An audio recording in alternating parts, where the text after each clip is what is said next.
Good evening mga pakapukpok. Nandito tayo sa 99 Sislingan, dito sa Sheena Street. Kadulo lang ang aming bloke yan.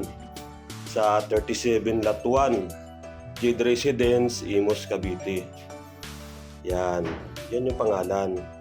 Yan nga po pumipili na kami ng aming mga nagugustuhan. At may napili na rin naman bawat isa sa amin. Yan nga niluluto na.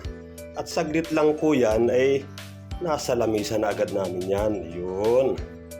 Tapos hindi naman sabay-sabay dumating yan. Hindi pa kami nag-uumpisang kumain at iniintay pa yung ibang order.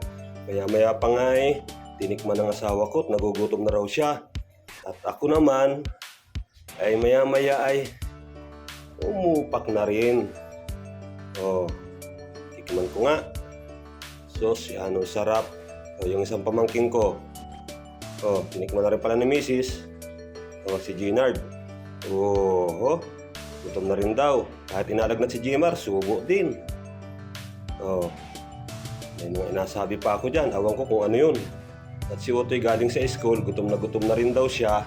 Kaya, kain na rin yan. Napakasarap.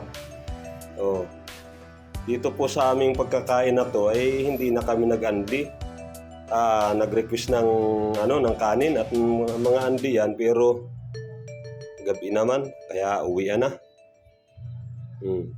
Malapit lang po ito dito sa aming bahay. At yan, naglalakad na kami pauwi sa aming bahay. Maya-maya pa nga ay nandito na kami sa harapan ng aming bahay. At ayun, mga busog na rin lang naman. Magsisilpon na ng kaunti. Tapos maya-maya ay tutulog na. Hanggang dito lang muna po at maraming salamat. Nabusog ang aming hapunan. Yan. Uwi na. Maraming salamat. God bless.